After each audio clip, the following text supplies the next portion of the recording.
Okay, real talk. Prehistoric humans had no toothbrushes, no Colgate, no Listerine.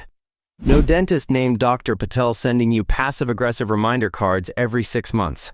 And yet, archaeological finds are still being found of old human skulls with healthy teeth. And you, a person who can afford electric toothbrushes, whitening strips, water flossers, and literally 17 different types of floss, probably have at least one cavity right now. So what did prehistoric humans know that we don't? Stick around. Because the answer is fascinating, slightly embarrassing for modern society, and will absolutely make you rethink your morning routine. Here's the short version. Prehistoric people kept their teeth clean through eating what they did eat, using natural tools they found in nature and some rather intentional hygiene habits. No, they didn't just leave their teeth to rot and hope for the best. Early humans were actually doing things deliberately and specifically to keep their oral health healthy. At the end of the day, what is a longer story? First and foremost, diet. Prehistoric humans, especially before the agricultural revolution about 10,000 years ago, were hunter-gatherers. That means they ate meat, fish, nuts, berries, roots, and leafy plants. What they were not eating: refined sugar, processed grains, soda, gummy bears, whatever a frappuccino is, and this matters enormously. The bacteria that cause tooth decay, mainly Streptococcus mutans, absolutely love sugar and refined carbohydrates.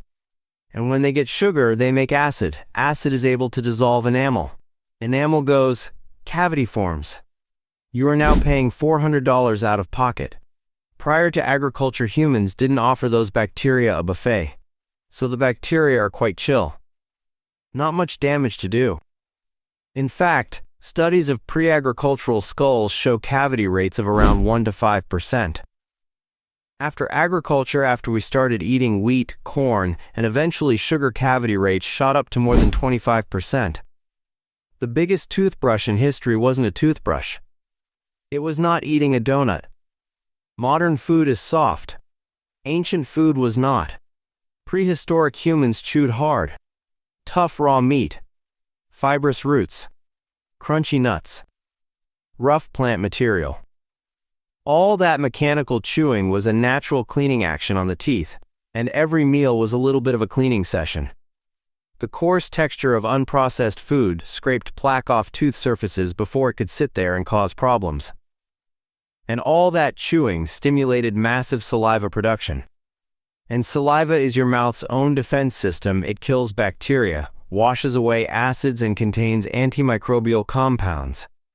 This is the more you chew, the more saliva you get. The more saliva you get, the cleaner your mouth. Your prehistoric ancestors were basically running a car wash in their mouths 3 times a day. For free. Now here is really interesting. Archaeological evidence, and I mean going back 3.5 million years, shows that early hominids used small sticks and twigs to pick food from between their teeth. We have found tooth marks and groove patterns on old teeth consistent with intentional cleaning. But prehistoric humans didn't just use random sticks. They used chew sticks, small twigs from specific types of trees that had natural antimicrobial properties. Here's how it worked. You take a small twig historically from trees like the neem tree, miswak, or Salvadora persica or licorice root. You chew one end until the fibers fray and spread apart, making a brush that looks remarkably like a brush. Then you rub that frayed end along your teeth and gum line. This is called a chew stick, and here's the kicker: they still use today. Millions of people in Africa, the Middle East, and South Asia use miswak sticks every day, and several studies, including one done by the World Health Organization, have shown that they are as effective as a conventional toothbrush in reducing plaque and bacteria. Your ancient ancestor invented something so good it's still scientifically validated thousands of years later. And yet I have a toothbrush that is Bluetooth connected with my phone and I still have a cavity. Progress. Some early humans went even further. There's evidence of rudimentary tooth cleaning powders made from crushed charcoal, which is mildly abrasive and can absorb surface stains. Salt antimicrobial is still used today. Crushed shells or pumice abrasive plaque removers. Aromatic herbs and roots for antimicrobial effects, and presumably because nobody wanted cave breath.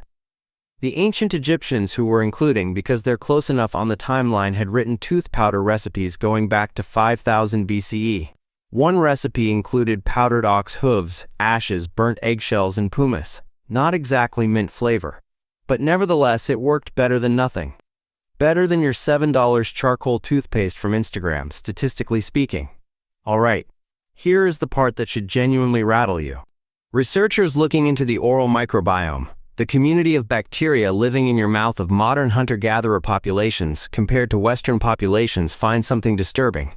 Hunter-gatherer mouths contain a much more diverse array of bacteria, including species that fight to outcompete and suppress the harmful strains that cause decay and gum disease. Western mouths today are far less varied, dominated by the aggressive, acid-producing species. Our antibacterial mouthwashes, our highly processed diets, and sanitized food supply have essentially created a monoculture in our mouths, and a monoculture is always more fragile. A 2013 study in Nature Genetics showed that the oral microbiome has become increasingly less diverse and less healthy since the Neolithic period when we started farming. And we didn't just change our teeth by changing our diet. We fundamentally changed the ecosystem inside our mouths. And we've been fighting the consequences ever since with toothpaste and fluoride and $200 electric toothbrushes. The cave person's mouth was a rainforest. Yours is a parking lot. So this is where we land on the modern comparison. We absolutely have advantages. Prehistoric humans didn't fluoride really strengthen enamel. Professional dental cleanings catch problems early.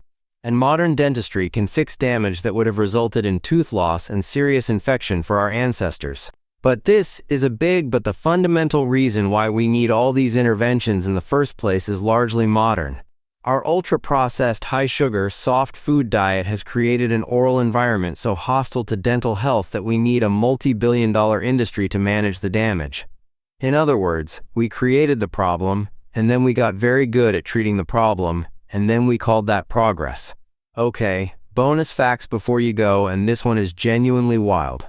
Neanderthals, our evolutionary cousins who died out about 40,000 years ago, have evidence of toothpicks and even appeared to have used medicinal plants to treat dental pain. Neanderthal dental plaque showed evidence of poplar, which contains salicylic acid, the active compound in aspirin, on the teeth of somebody who also had a painful dental abscess.